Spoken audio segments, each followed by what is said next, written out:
All right, we're live. Cohn and Krueger on a what is this? I guess this is July 2nd on a Wednesday. Normally go on a Monday. We've gone on a Thursday, but it's a Wednesday, July the 2nd, getting ready for the 4th of July. Niners going to camp, coming up here. Rookies report July 15th, the veterans report July the 22nd, and then training camp is on the 9th year of Shanahan and Lynch. And we're going to talk a lot about the Niners, a lot of training camp battles, and a bunch of things. Join us. Come aboard.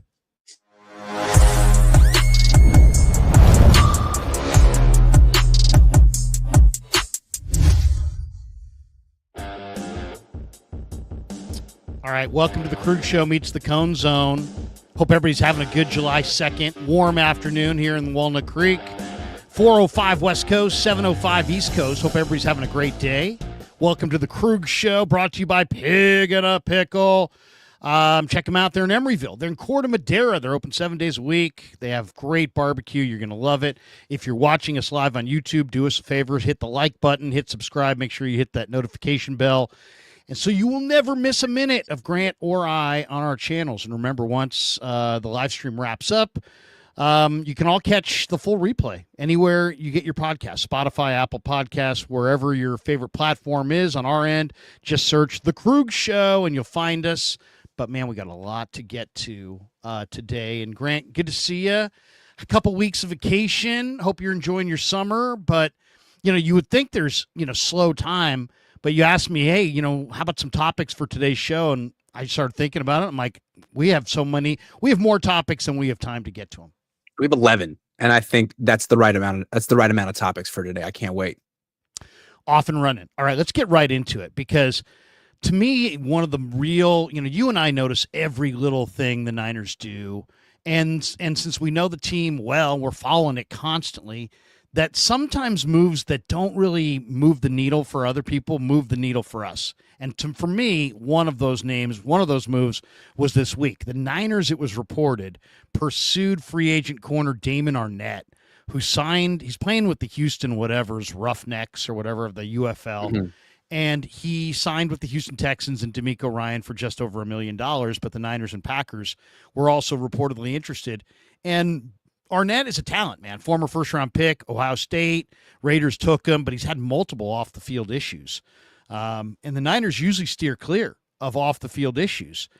So, to me, that sends a loud sounder that they are going to look under every possible stone to find a corner. And it tells me they don't like their corners. Now, they opted not to go after Jalen Ramsey, who got traded to the Steelers. But the Niners have $45 million in available cap room. It doesn't seem like they don't seem too interested in parting with any of it. But there's, you threw out Jamel Dean as a trade possibility. There's Asante Samuel in the free agent market. Rasul Douglas, Martin Emerson could be dealt by the Browns. How urgent do you think the Niners' need is at corner? And what do you take away from that Arnett interest? I think it's fairly urgent. And I think the question was, how urgent do they think it is? Because, again, we talked about this last week. Lynch comes out, talks about the lumps that they're going to take this year. And it's like, well, wait. Where are these lumps going to happen? Because you have $46 million in cap space. It seems like you could protect yourself. And if you're starting to look around the roster, cornerback's an obvious one. You lost Charvarius Ward. Lenore just got arrested. Good player. Will he get suspended for a game or two? Don't know. And then after him, a bunch of guys who aren't really proven. So, sure, add a third cornerback. Why not? Damon Arnett is cheap, but he tips their hand that they agree with us. That cornerback is one of those lump spots. So they have Trey Brown, they have Upton Stout. They got to look at them both in the OTAs and minicamp. What'd you think, by the way? Because I thought Stout looked good, but very, very small.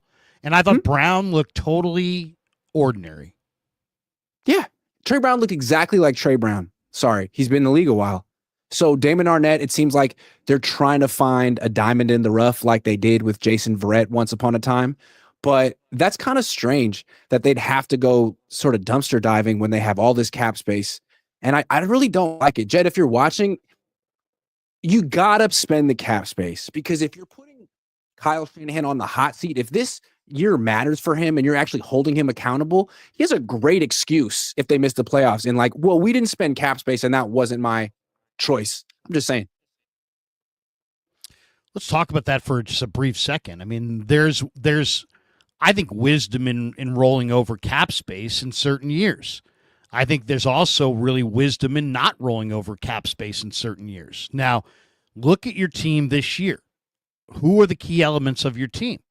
The key elements of your team, from what I can tell, are Christian McCaffrey in the twilight of a Hall of Fame type career. Same with Kittle. Same with Trent. Same with Bosa. Same with Fred. Right? Am I missing something here? All their best guys, for the most part, are their kind of in the prime, in the twilight of their prime years. Every single one of those guys, logic says, will be better in 2025 than 2026. So, and you, by the way, you are hosting the Super Bowl, so there is going to be some public referendum on your franchise, whether you like it or not, at the end of the year. Wherever you want to set the bar, there you will be discussed nationally and criticized nationally in your backyard by the NFL's media throng if you crap out this year with your easy schedule. So you would think they would be a little bit more competitive, but you've referenced it, and I don't know if it's fair or not fair, but the soccer impact on this. You know, they now are fronting multiple enterprises at one time in different leagues with different standards and different, whatever. And maybe, they could argue, I'm sure they would argue, oh, it's all separate. Each entity is separate unto themselves, but, they're all owned by you. So that you're the common denominator there. Is it possible they'll spend less on the Niners in some years to spend more to establish themselves in either of these two soccer leagues they're in? I'd hope not. And so Asante Samuel is going to be having a medical recheck on his neck in a few weeks. If he passes that, it'd be nice to see the Niners go out and spend some actual money on a player who's not, coming off 7 arrests. Because look, I think the issue with these soccer teams, it's not necessarily the players they sign, because I think that does come from the pool of money that they earn as soccer teams. It's the renovations to stadiums.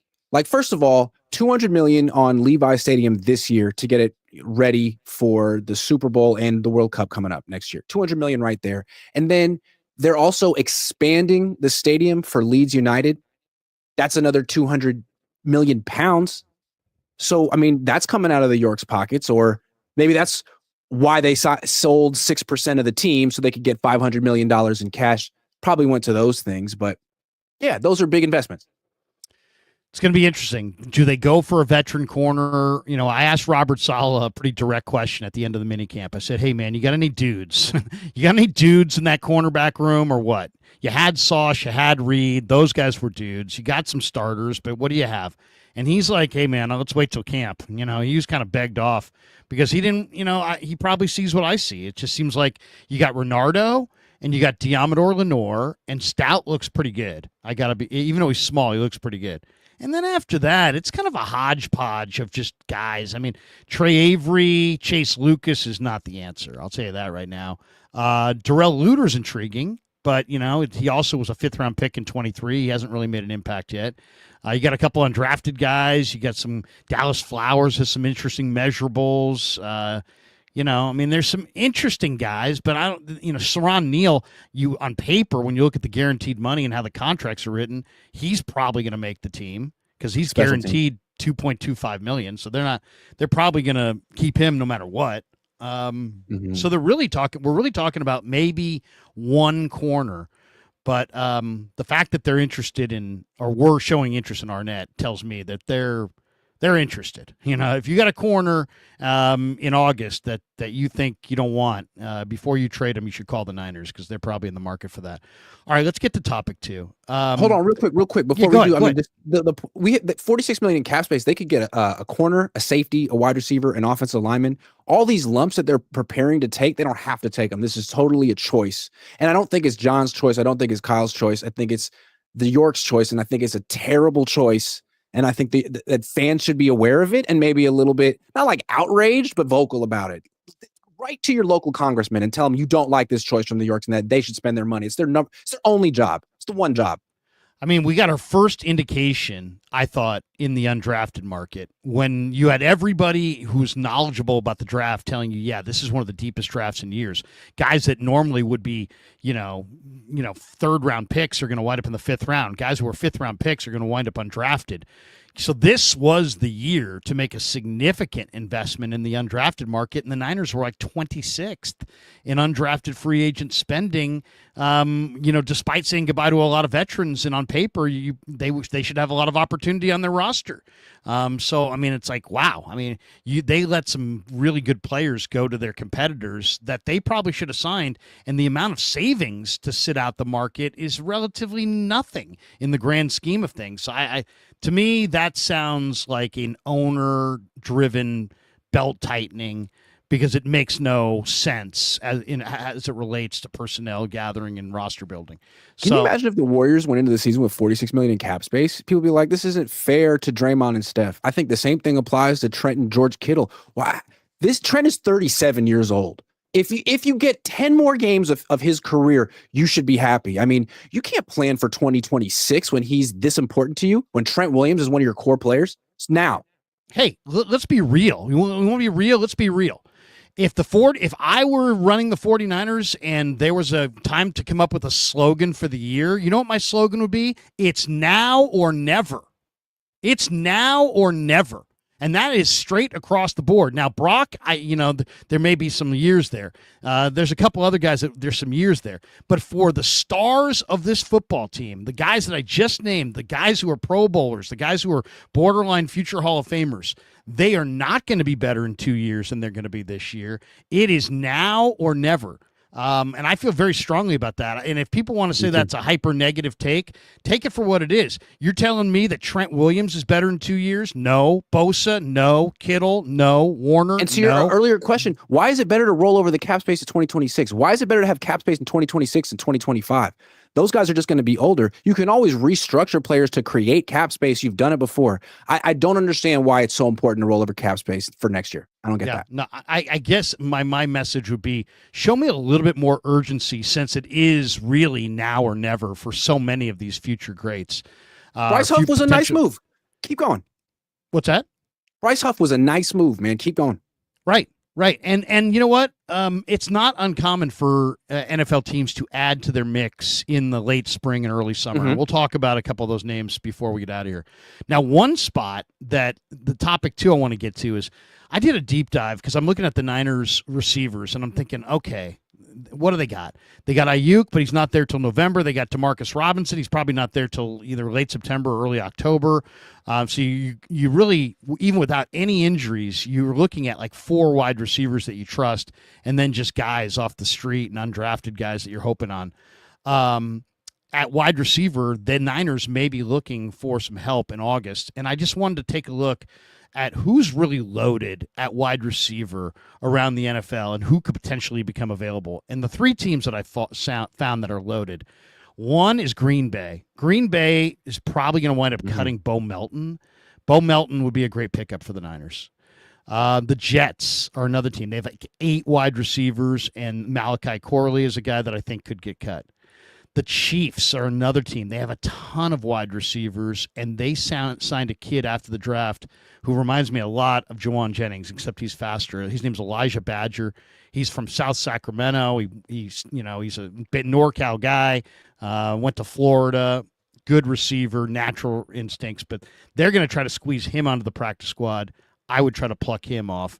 And then you've got Laviska Shenault in Buffalo. You got Jerry's kid with the Chargers. You got Nick Nash from San Jose State trying to make the Falcons roster, and you have Kendrick Bourne in New England likely to not make the New England roster. So I just gave you 7 names there. And I know a lot of people have talked about Amari Cooper.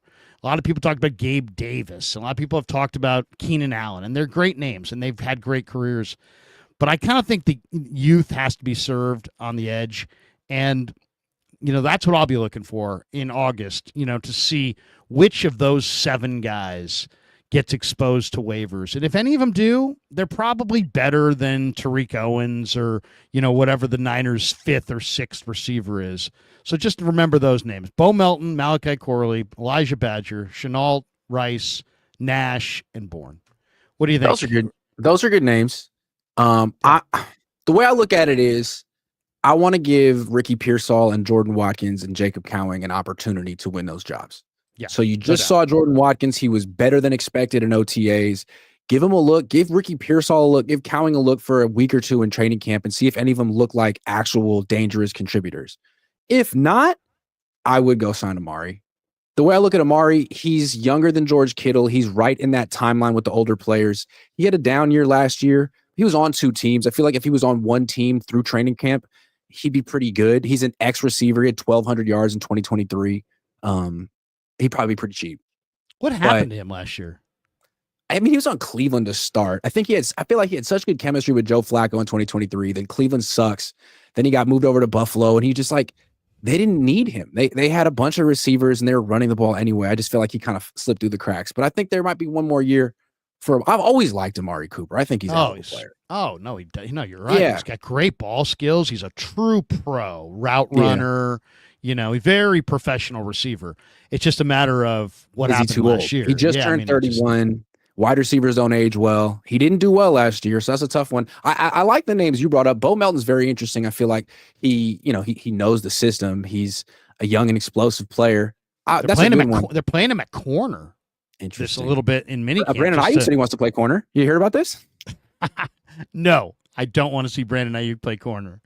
That's all we need is him. He tore his knee playing corner, trying to keep up with some receiver. All right, topic 3. And this is, I think, going to be pretty good.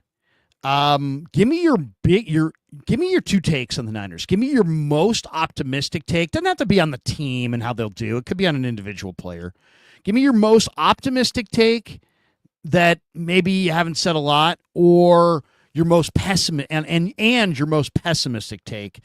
And it might just be something that you kind of sense. It doesn't have to be, because we haven't even had training camp yet. So this will all be decided on the field for many of these questions. But most optimistic Niner take, most pessimistic Niner take. Okay. I think they're kind of related. So the most optimistic take is that, this is the most pressure Kyle Shanahan's been under maybe as a head coach, year 9. Coming off a 6-11 season, he has to produce. He might even be on the hot seat. I don't even know what's going to happen if he misses the playoffs again.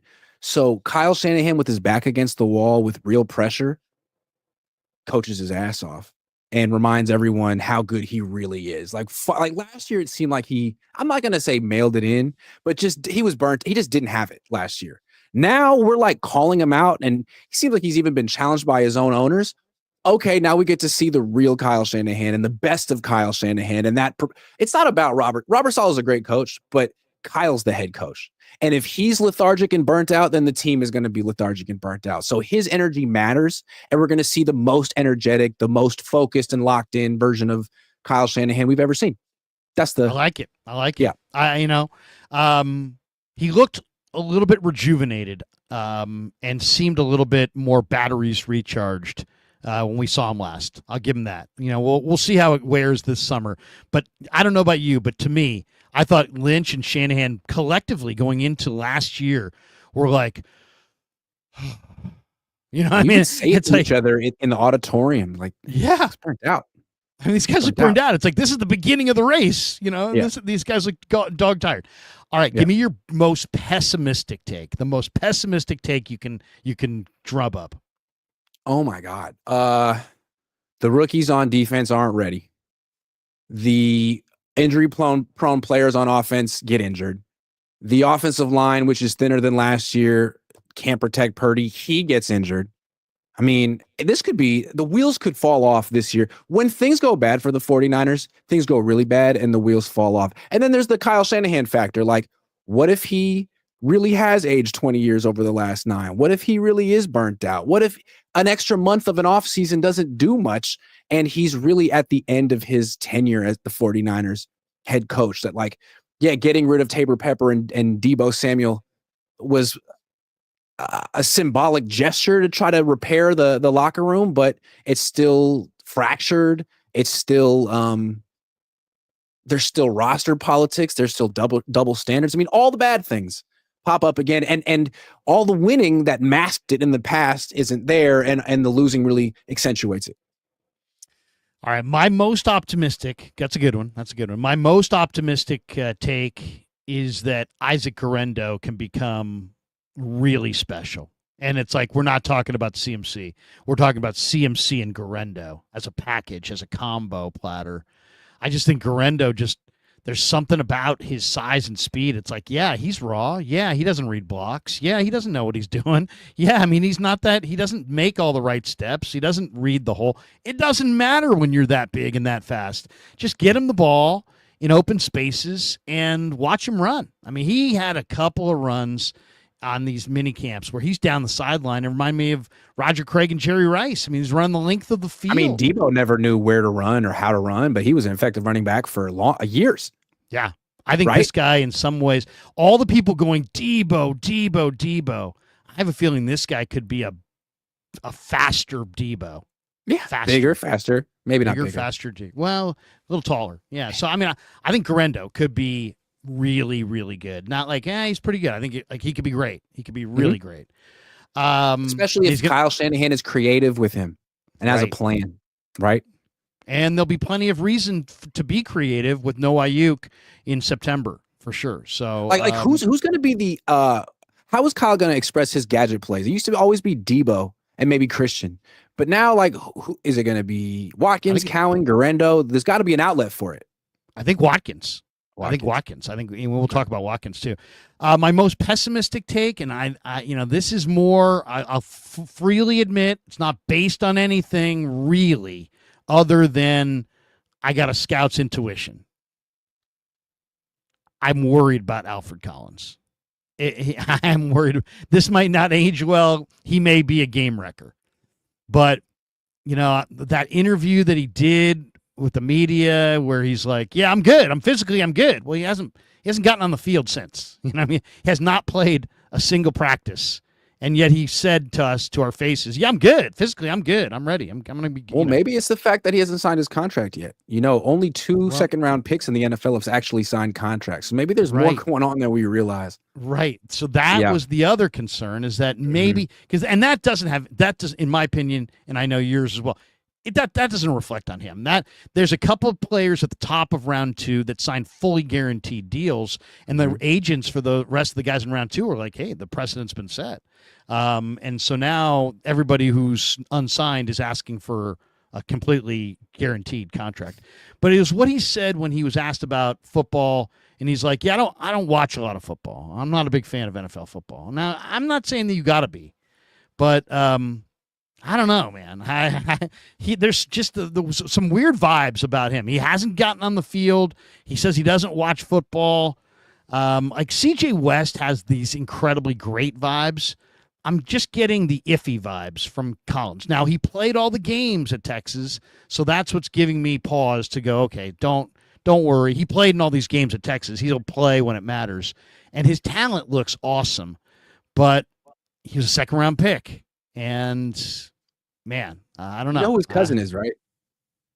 His cousin's Trent Brown, right? Right. So Trent Brown, they drafted him in round 7. And I remember the first time I saw him in person, heard him talk, I thought, oh, no, absolutely not. This guy is immature, but not like in a bad way. He's just like young for his age. Like he's a young 22-year-old. Like he was like 6'7", 6'8", but almost trying to be smaller than like the kind of posture a teenager would have. And I was just thinking, nope, absolutely not. And then it's like, oh no, he's one of the most naturally gifted offensive tackles ever. I mean, so with Collins, maybe maturity will be a thing. Maybe like professionalism and work habits will be a thing. I just have a feeling he's going to be like very gifted because his cousin is.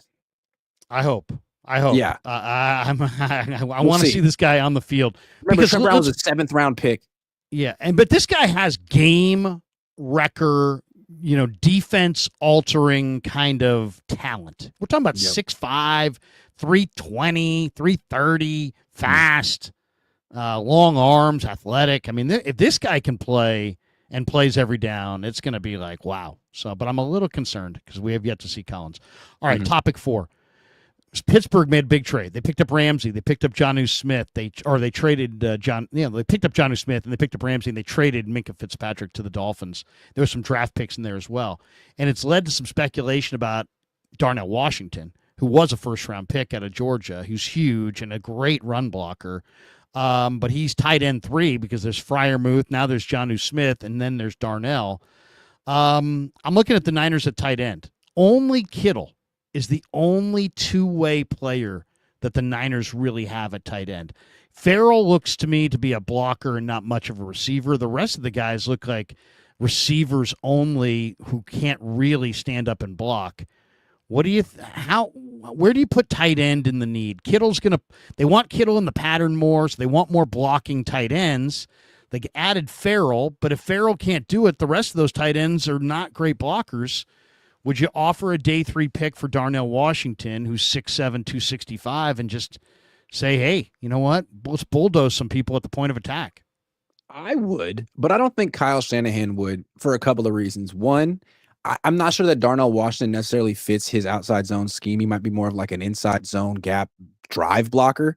And with Kyle Shanahan, he wants more guys who are like going to reach and run. I don't know if he can do it. I don't know. I haven't watched the tape, but there's a learning curve. And I think with Kyle, it's talent's important, but scheme fit's more important, and scheme knowledge is part of scheme fit. So also, ever since they drafted George Kittle, they've shown absolutely zero urgency to really improve this tight end room. And the fact that they gave Luke Farrell a 3-year deal makes me feel like they think they're set at this position, which is too bad because, yeah, Darnell Washington could help them.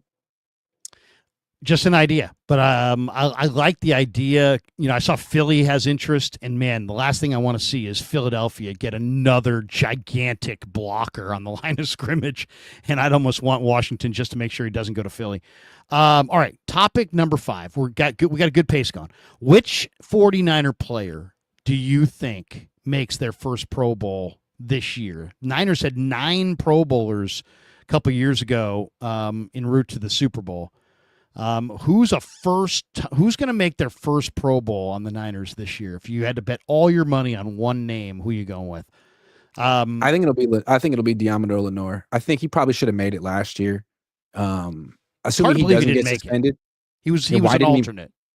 He's an alternate. So does he count? No, he doesn't count because alternates don't count. Okay, so I would say Lenoir. I mean, I think he's improved every year in the league. He needs to sort of like, I think cornerbacks need to be vocal and like be their own advocate to get people to aware of them. I think Richard Sherman showed that. Jimmy Ward followed the template. I think Lenoir is starting to talk. I think people are aware of who he is now. I think he'll get some awards this year. I like it. That's a good one. I'll say Pooney.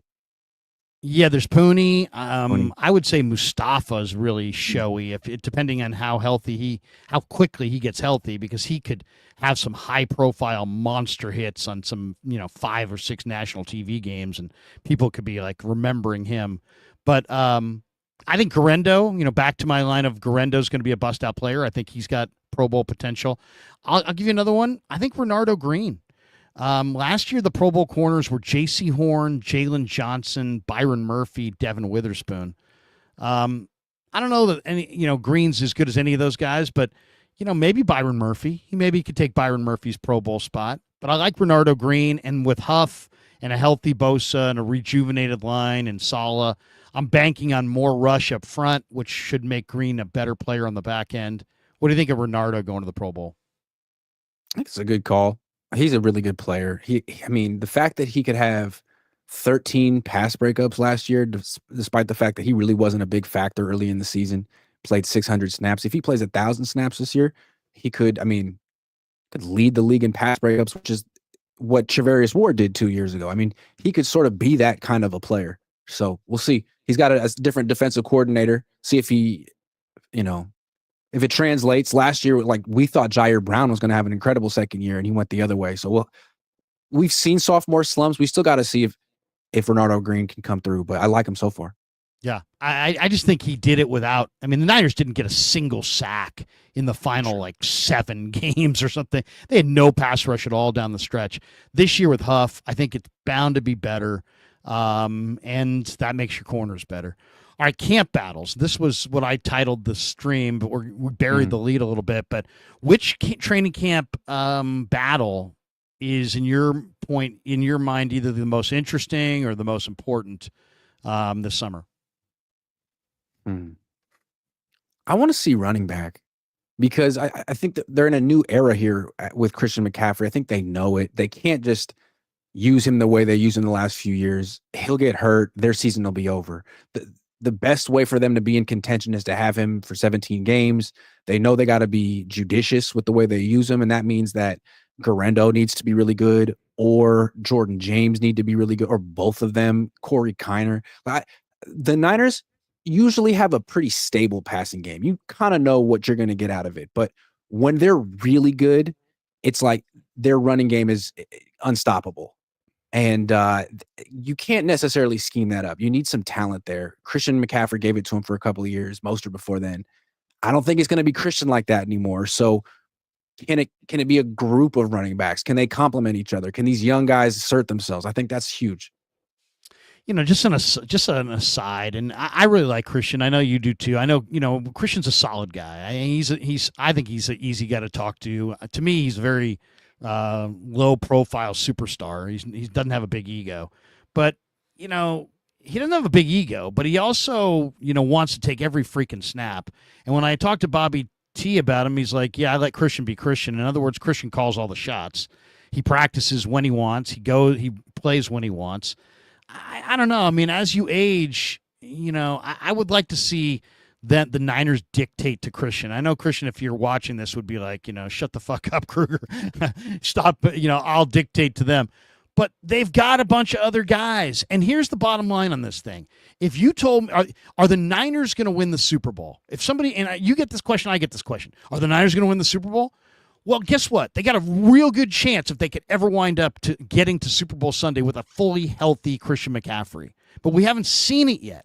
So how about this, Christian? How about instead of taking every carry, including put the game away fourth quarter carries against these, sorry sisters of the league that you're going to play this year, and let's give those to Jordan James. Let's give those to Guerendo. Let's give those to Juice if he's going to be on the team. Let's give those to Izzy Abanaconda. Anybody but CMC. When you're putting games away, when everybody in the stadium knows you're going to run, how about let's not subject Christian to those hits? I know he wants to be in there, but can they find another back that they can finish with or take some of the load off of Christian with? Otherwise, he's going to be a great regular season story who winds up with no Super Bowl rings. I agree, and it's like he kind of has that Mamba mentality like Kobe Bryant, like, I need to be in the game. I need every touch. It's like, I mean, that's admirable to an extent, but we also admire Steph Curry and Tim Duncan, who would sacrifice stats for the betterment of their team, and they were exemplary, incredible leaders and teammates. And I think we'd like to see that from Christian. I mean, I think the days of you saying, leave me alone, I'm going to stay on the field and carry, those days are over. And it's not just like, for the betterment of the team, it's for the betterment of you and for the extension of your career. If you do that again, you could pop your Achilles. Just because the bilateral Achilles tendonitis isn't there right now doesn't mean you're necessarily out of the woods. You got to be smart for yourself and for the team. Be judicious with this guy. Use him, sparingly, especially with a big lead. You got a can full of good backs. I love the depth at running back. I think their depth at running back's real. Corey Kiner, real. James, real. Abanaconda, I think, is real. So they've got some guys. And I've already told you what I think of Guerendo. To me, the two spots, I want to see D. Winters against Nick Martin. It's a good call. And I like D. Winters, but I just get the feeling that Nick Martin's going to take that job away from D. Winters. And then I'm really interested to see left guard. I know Barge is intriguing, but he's only got 22 NFL starts in his 5-year career. He doesn't really play more than a game or two without getting hurt. So I want to see, can Connor Colby step in from Iowa? I'll say this. I mean, John Lynch, you want to get, some pressure off you, have, Connor Colby step in at left guard and be, better than Aaron Banks. And that will be a great step in the right direction to people, not being critical of John Lynch. That's a day 3, 7th round offensive lineman that he found that I think fits his system. But That's what I'm looking for. Left guard with Barch, and then you got Zakelj, you got Burford, who's supposedly only going to play tackle. You have Drew Moss and Connor Colby. Who is the left guard? Who's the weak side linebacker? Those are the two battles I want to see. They got to see what they have in Barch. They got to see what they have in Zakelj and Colby. And maybe I think Burford's now moving to the Jalen Moore backup left tackle role. So, yeah, they got to see what they got at left guard. And if it's nothing good, then maybe they should go sign Brandon Scherf. He's still available. He's the best offensive lineman out there. He was a first-round pick. He was a teammate of Trent Williams for about 4 seasons. He might cost the Yorks a little bit of money, but he's about Jake Brendel's age. I mean, he'd make them better. So if Ben Barch is doing great, by all means. But otherwise, there's other options. Here's the thing about that, and I read your article on that. That was going to be one of the later topics, but we might as well just hit it right here. Niners have over $46 million in available cap room. We've already talked about it. And if you could add a realistic veteran to this roster, who would it be? Now, some people would say Amari Cooper. Some people would say Keenan Allen, Gabe Davis. I did a video this week about the defensive end that was in the wide 9 in Cleveland who just got cut, Ogbo Okoronkwo. I've talked about Shamar Stewart. I love Shamar Stewart. I think Shamar Stewart's going to be a superstar in the NFL. Niners are talking corners, Asante Samuel Jr., Rasul Douglas. I mentioned Darnell Washington. But you wrote an article about Scherf, and I think you kind of won me over. I don't get won over that much. But his pass block win rate last year was 93.8%. He's only 33. He played with Trent Williams before. He was the 14th ranked offensive guard in pro football. You have the most cap room. Scherf was a big-time player. I mean, we're talking about a guy that Iowa. I think he might have went in the top 5. Oh, yes, he did. He was a great college player, and he's had a very good career. Now, he doesn't have great mobility, so he's not going to pull around and find athletes in space, and you know what I mean. He's more of a power player, I think, than a movement player at this point. But guess what? 93.8% pass block win rate. That would improve your offensive line. I mean, if you really want to get serious about the Super Bowl, do you roll over $46 million of cap room, or do you go sign Brandon Scherf and let Barch be a backup and let these other guys kind of fill in as backups? Well, I don't know. The more I read that article, the more I thought, you know what?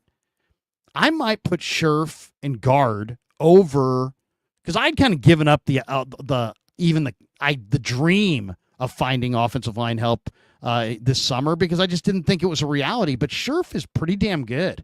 I know he's had some injuries. What do you think? He hasn't missed a game in 3 seasons, man. I know. I mean that's pretty amazing. Would he be the one veteran that you would add if you could add one? Absolutely. I mean, I just think that as currently constructed, this offensive line could be the undoing of the whole season.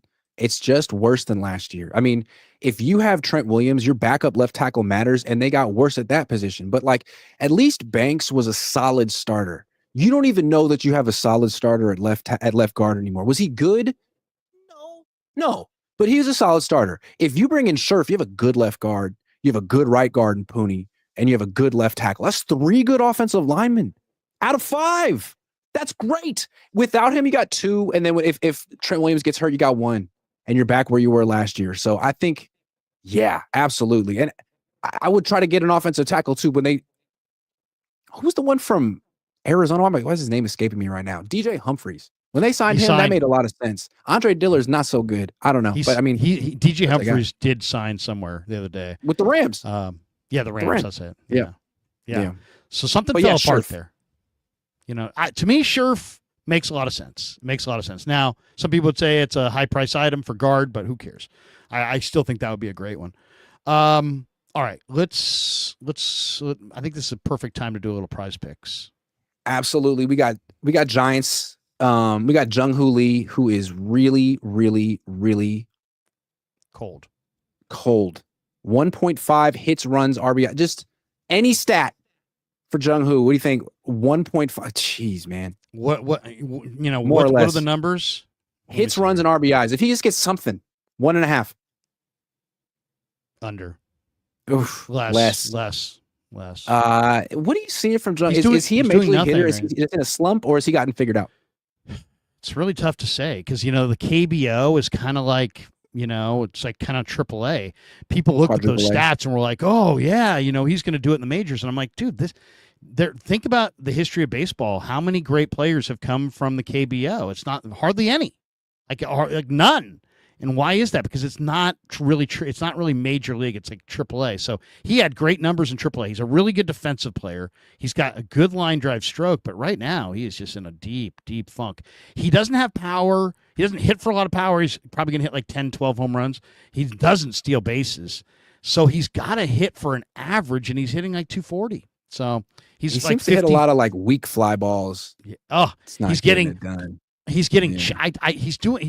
I kind of predicted this a little bit. I said they're going to challenge him in the middle of the zone with fastballs right down the pipe, and they're going to blow him up. And that's what's happening. Instead of lining that pitch with authority to his power field, right field, he's hitting like lazy fly balls to left center, and pop ups. So he's he's got a long swing.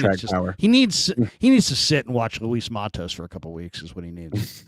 Landon Rupp, I like watching Landon Rupp pitch. 4 strikeouts, more or less. He had 4 exactly in his last game against the White Sox. I like more.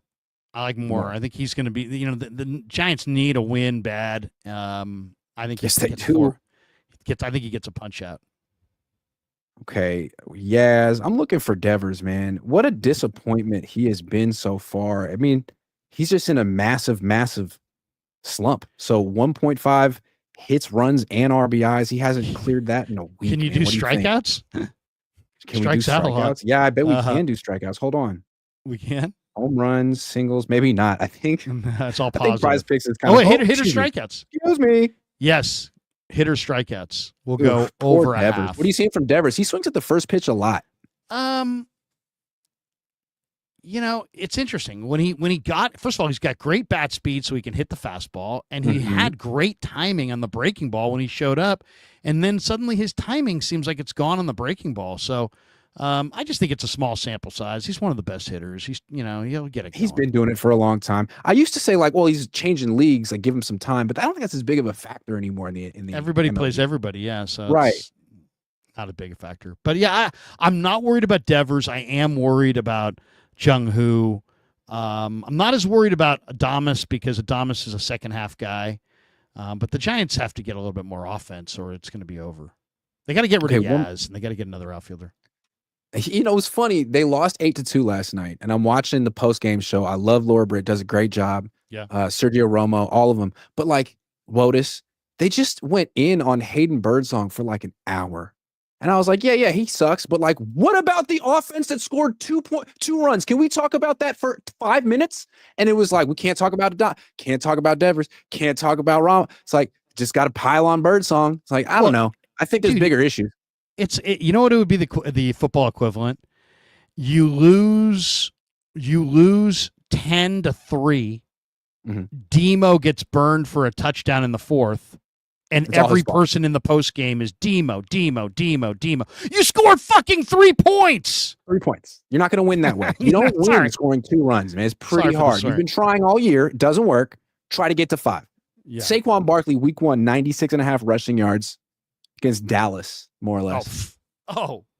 More. Easy. More. Easy way money. Way more. Dallas's run D is just a sieve. It certainly is. And he should be healthy for this game. I don't know. I mean, so now wait a second. Because we threw that in there, now we're going to have to wait forever to cash out. I know. But at least it'll be like something deferred. There it is. Deferred gratification. Deferred gratification. Download the app. Use promo code COHN. Play 5. Win $50 in lineups instantly. And in addition, this week's Cone Zone is sponsored to you by Factor. Number one thing you don't want to do all summer is cook. That's where Factor comes in. Factor's chef-crafted, dietitian-approved meals are ready in just 2 minutes, taking the hassle out of eating well. Get started at factormeals.com/cone50off and use cone50off to get 50% off plus free shipping on your first box. That's code cone50off at factormeals.com/cone50off for 50% off plus free shipping. Thank you. There you go. A couple more. We're coming down the home stretch. All right. Oh, wait a second. One topic I wanted to get to here. Which 49er? Let's talk about extensions. There's been a lot of people, oh, this guy needs to be extended. That guy needs to be extended. I'm kind of generally against extensions. Not the hair extensions, but the contractual extensions.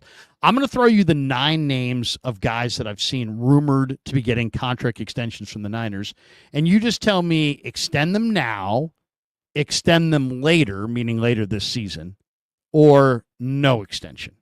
Okay? Here we go. Yatir Gross-Matos. No. No extension. No extension for Gross-Matos. Sorry.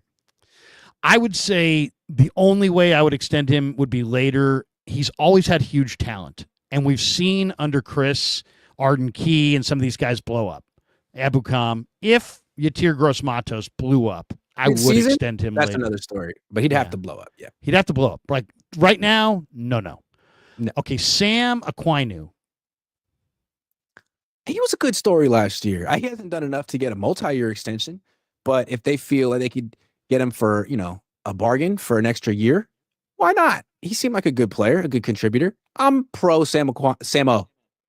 I would say he's a later extension guy. Like I'm not signing him to an extension now. I wouldn't say no extension, but it would have to be the same thing as Yatir Gross-Matos. If Sam Aquinu has some bust out awesome year in November, I'll buy out his free agency and give him a 2-year deal for decent money.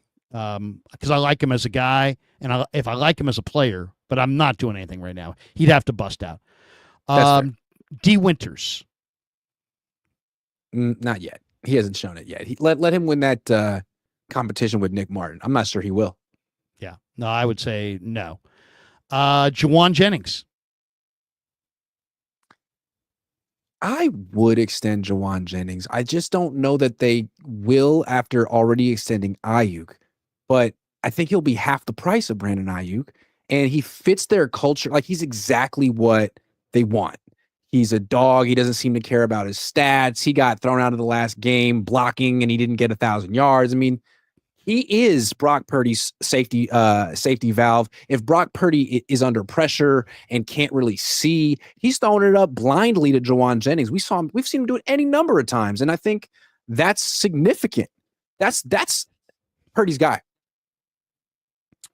This is a culture player, but they kissed off Greenlaw, and he was also a culture player.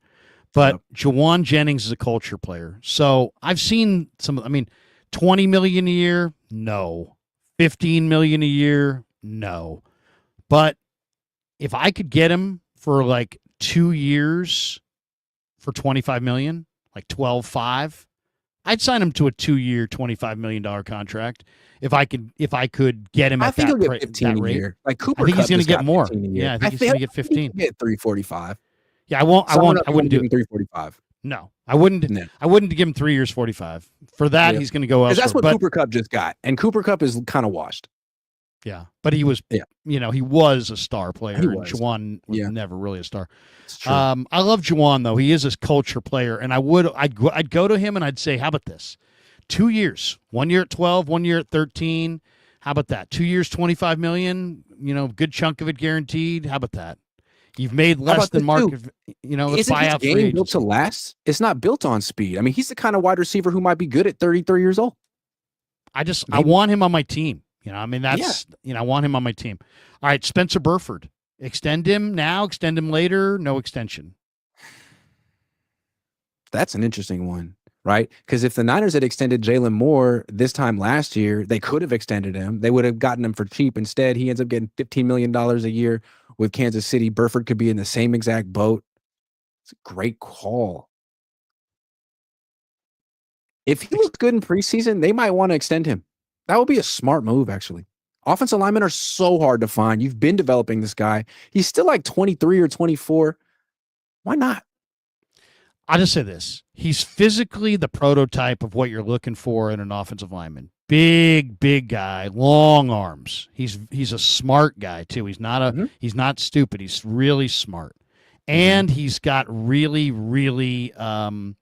He's really motivated. He spent a lot of the summer in Houston working out with Trent. So I really like Burford as a guy. I kind of agree. Jalen Moore. Do you know that Jalen Moore is the 9th highest paid offensive lineman in the NFL right now? Jalen Moore, 9th offensive lineman, 9th highest paid offensive lineman. Now, this guy's going to play more tackle than guard, which should help his money in the future. But it's all about his footwork and how quick are his feet. If he can get his feet quick, yeah, I think I would sign this guy. I would do a preemptive strike for continuity purposes. You want continuity on your offensive line. How about Trent Williams? He's got no more guaranteed money left. You want to do an extension now? You want to do an extension later? You don't want to do any more extensions for Trent? Enough. No more extensions for Trent. I'm sorry. You get hurt a lot. You're almost 37 years old. Even when you're healthy, you don't play the full season. No, I'm sorry. We just gave you an extension. We're not going to give you a new extension every 2 years. No, absolutely not. No. Yeah, no, I think he's in a new area. It's like we're all going year to year. We're not going to put you out there in any meaningless games like like last year. But also, there's no, so we're not going to spend your body out there when there's nothing on the line, but we're also not going to extend you. We'll go year to year. Kevin Givens, I would say no extension. Trevor Williams is the highest paid non-quarterback of all time in the NFL. He's been compensated. What's that? Trent Williams. Trent Williams is the highest paid non-quarterback in the history of the NFL. Oh, He's been compensated, man. I'm like, you need to play.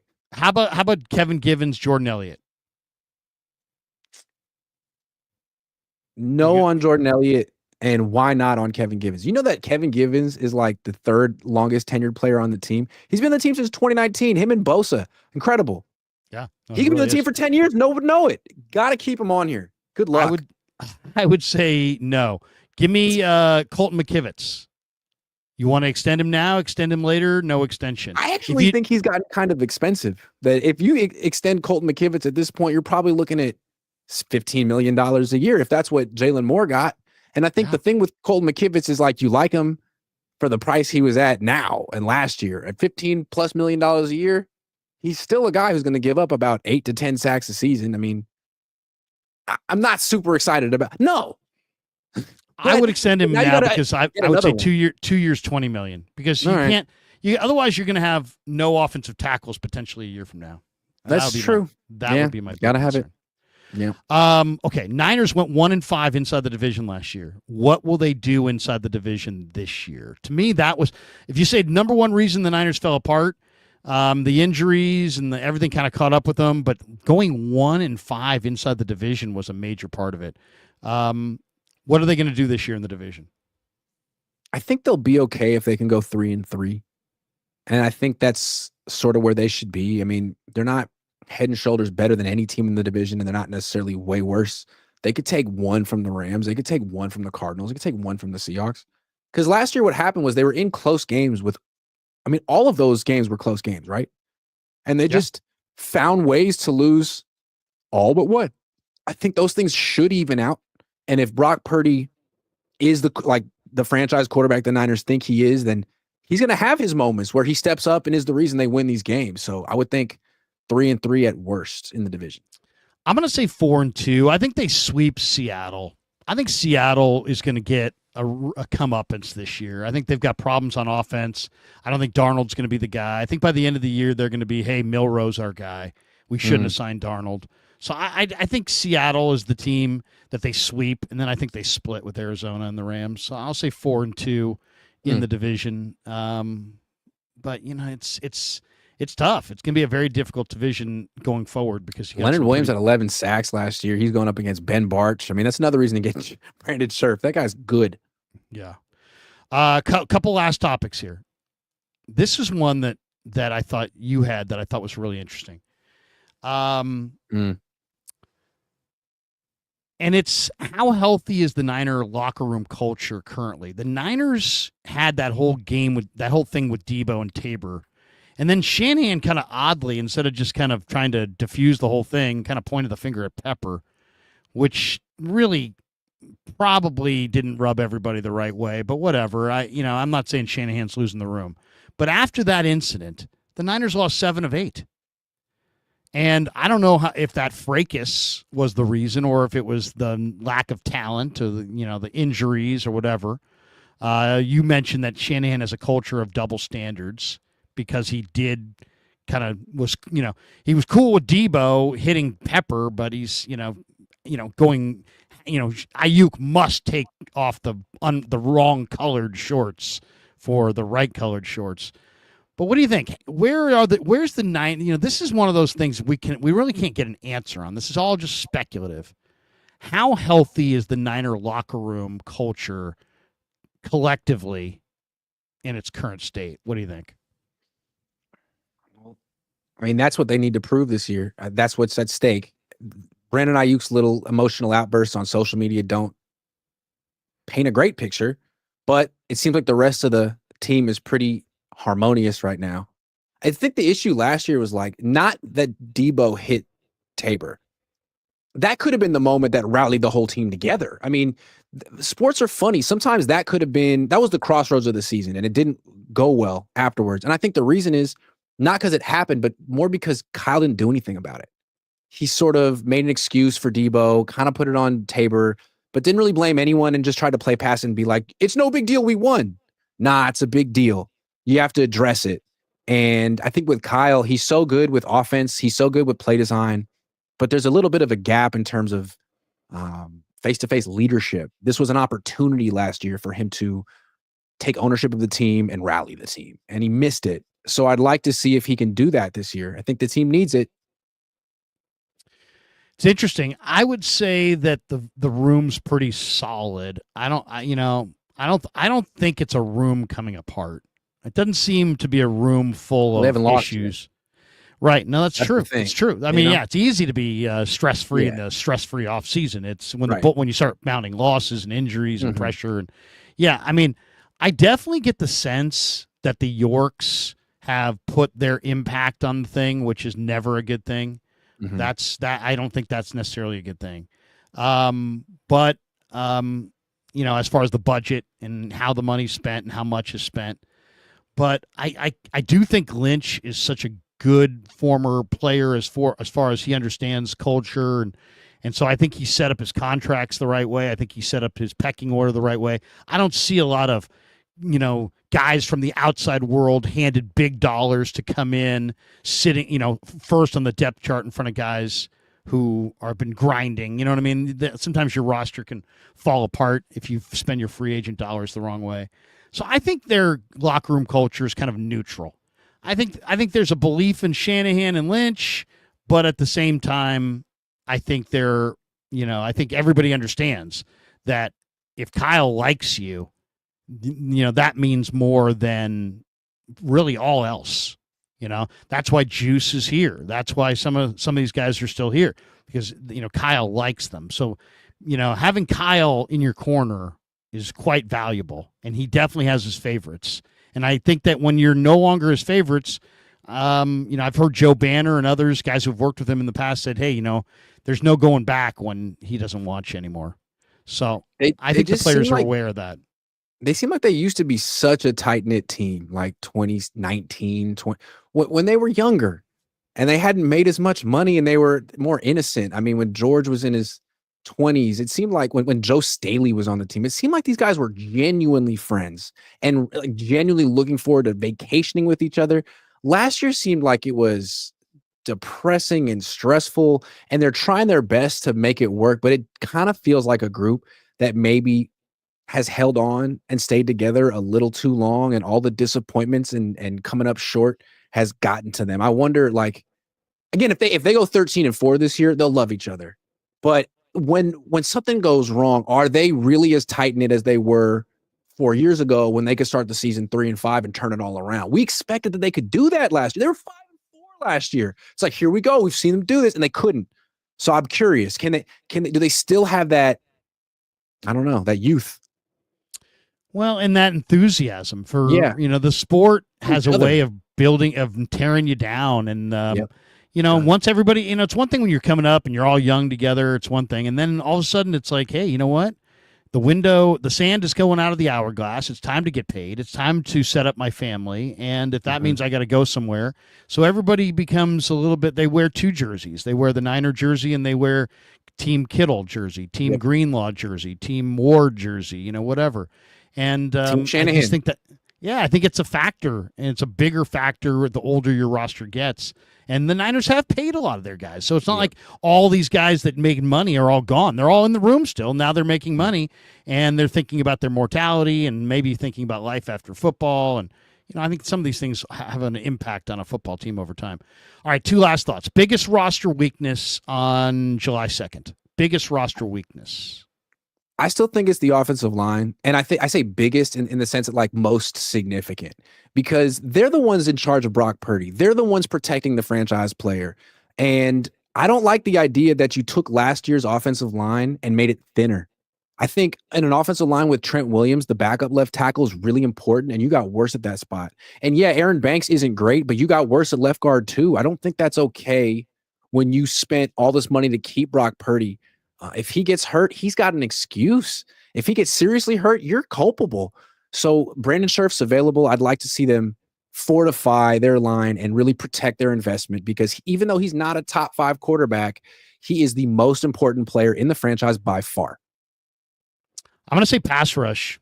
I'm going to say pass rush is the biggest concern, and interior pass rush. They spent $20 million to get Javon Hargrave. They determined that interior pass rush was worth paying money for. And now a couple years later, you're looking at a group of defensive tackles that Alfred Collins, great against the run. Jordan Elliott, not really great against the run or the pass. CJ West, definitely stronger against the run. Givens is a pass rusher, but he's more of a rotation player. Same with Kalia Davis. Evan Anderson's a run player. I mean, your best interior pass rusher may be Sebastian Valdez. I'm a little concerned about their pass rush, especially inside, which is why I've been jumping up and down saying, go get Shamar Stewart, because I think he could really help both their inside pass rush and their outside pass rush. And from what I can tell, he's probably going to get traded. All right, last one. Give me a bold prediction. A bold prediction that maybe people will walk out of here going, man, Grant Cohn is crazy. But, maybe 7-8 weeks from now, they're going to say, I heard Grant Cohn first week in July say this. So it's not that crazy. Give me a bold prediction on July the 2nd. Look, I don't know if the youngsters on defense are going to grow up rapidly, or if the older players on offense are going to stay healthy. I don't know. But I have a feeling that we're going to see the best of Kyle this year. I mean, he knows he's under the microscope. He knows he's more vulnerable than he's ever been, that, people like me have been able to just sit here with smirks on their faces and take shots all off season. And there's really nothing he can say. I mean, Niner fans aren't that happy with him right now. I don't know if Niner owners are very happy with him right now. It's all about Brock. And now he needs to show that he's the right coach for Brock moving forward. And I think he's going to rise to the challenge. Doesn't mean that the team will stay healthy and that they'll ultimately win the Super Bowl, but I just have a feeling Kyle's going to kick ass this year. I like it. Positive Cohn on Shanahan. I'm a big Kyle guy, though, as we all know. Yeah, I mean, seriously, that's one for the archives. I may have to put that out in a social media post. All right. My bold prediction, and this is a little wild, but as you know, I'll go a little wild every now and then. I just got the vibe from looking at these guys in minicamp that when they put on the pads and they start going for real, that Tanner Mordecai is going to look a lot better than Mac Jones in this offense for lots of reasons. He's faster. He's got a stronger arm. He's got more reps with these receivers. Shanahan's offense is almost proven that you're not as good in year one as you are in year two. Mordecai's had that redshirt year. He knows the entire thing like the back of his hand. There's all kinds of shifts and motions and check with me's and blah, blah, blah. There's a lot of volume in this offense. It's very multiple as far as the breadth and size of the playbook. So all I'm saying is I think Mordecai in the system a lot longer, outplays Mac Jones in the practices, gets into the preseason and badly outplays Mac Jones in the preseason. And then at the cut down, I think the Niners wind up doing kind of the unthinkable. I think they give Mordecai the number 2 job. They wind up trading Mac Jones, who I think could look okay, but not as good as Mordecai, for a day 3 draft choice to an Indianapolis or somebody like that. And you saw who Brock Purdy and George Kittle were working out with in Nashville. CJ Beathard. I could easily see them calling CJ Beathard, who does not have a home. And obviously, Kittle loves him, Purdy loves him, Kyle loves him. Everybody's told us a million times how tough he is. I don't think the Niners will pay Mac Jones nearly $5 million to be their third-string quarterback. And if Mordecai beats him out, and I think he will, I think Jones gets passed off, and I think somebody, and I don't know who it will be, I'll predict C.J. Beathard, but it could be somebody else. It could be somebody more exciting. But my guess is Brock's the 1, Mordecai's the 2, question mark is the 3, and Rourke is the 4th, and Mac Jones's Niner career is very short. What do you think? I think it's a great prediction. I think it's a bold prediction. I like that you put yourself out there. I don't know that I necessarily agree, but I don't disagree. I haven't seen that much of Tanner Mordecai, but what I feel like is they don't give him a lot of reps in practice, and it's hard to impress when it's like 4 throws for Brock, 4 for Mac, and like 1 or 2 for you, and then it's Brock all over again. So it's like you're pressing, you don't get a lot of ops, but I thought in preseason, like he's going to play in a preseason. And I thought he looked good in the preseason last year. Like he's got a stronger arm than you think. He's faster than you think. Like he looks out there, it's like, he's fast. It looks like Brock Purdy out there. It's like, yeah, but way faster and with a much stronger arm. Maybe not good, but he has these traits and these tools. You're like, I can see what you mean, man, because Mac's not going to move like that. He doesn't really have a fastball. Another thing I heard about Tanner Mordecai, scratch golfer. Great athlete. Really good athlete, dude. Yeah, really underrated athlete. Athlete. You got to remember this, too. Tanner Mordecai runs 4.46. That's fast. Really fast. That's faster really than Brock Purdy. Yeah. So, I mean, Brock Purdy's quicker than Mordecai, but if Mordecai gets out and runs, Mordecai can take it to the house. He's fast. Mm-hmm. And I'm just thinking that Mac Jones, I can kind of see Mac Jones. It's like he processes well, but he's not mobile, and this line's not good. I mean, it's not great. His confidence is absolutely shattered, Larry. He's going to have to rebuild that slowly. And didn't once upon a time, didn't Kyle Shanahan tell us he wasn't interested in Colin Kaepernick because he needed the backup to be similar to the starter? Well, isn't Tanner Mordecai way more similar to the starter than Mac Jones? He is. Hey, can we do one bonus topic real quick before we get out of here? Warriors. They lost Kevon Looney. They got Trace Jackson Davis and Quentin Perimeter as center. What are they going to do, man? What are they going to do? They want Al Horford. They're battling the Lakers 50. For Al Horford, and Al Horford, the Lakers, I think, are getting DeAndre Ayton. So I would say the Warriors have a pretty good chance to get Al Horford. I also think that they could trade Jonathan Kuminga. The teams that I would look for would be Sacramento, maybe in a deal involving Malik Monk, Miami, possibly in a deal involving the guy they just drafted out of Illinois, Kasparis Jakashunas or something like that, and the guy from your neck of the woods, UCLA, Jaime Jaquez. I like him. Yeah, I do too. Jaquez is a super gamer, and he's tough, and Jaquez and that kid, and Davion Mitchell or some. I could see Miami throwing some pieces, or Chicago for Kobe White. I don't think he can play with Steph, for better or for worse. Well, here's the bottom line. I think Steph, the unspoken part of this is that Steve Kerr made the call. Everyone to blame Steve Kerr. Steve Kerr. Do you really believe that Steve Kerr was going to sit Jonathan Kuminga against the wishes of Butler, Green, and Curry? No. Steph gave him the thumbs down. Yeah, exactly. And then and Steph's not going to wear that because Steph's not going to make Steve look like like he's calling the shots. Yeah, he's not going to make him look like a puppet. So that's the way it's done. So I think Steph didn't want Kuminga. I don't think Steph likes to play with Kuminga. I don't think their games blend. Kuminga's, I think, a great athlete who needs to play probably on a second division team and get minutes. I think he'd be I don't think happier he's playing on a bad team, putting up stats. Yeah. I think but Joe loves him, and they know that he's their only asset that they have left to really build anything. So, the Warriors are going to hold out until the 11th hour to make sure they get a good asset. But I would guess Al Horford signs with the Warriors, and the Warriors trade Kuminga to Miami for a package that includes Jaquez, Davion Mitchell, and the kid from Illinois. That would be my guess. I like that. That would be exciting. It would. Let's hit some supers here. I forgot the supers. Sorry, guys, for the supers. Sometimes I get into the conversation with Grant. I forget where our supers. We just have such an incredible conversation.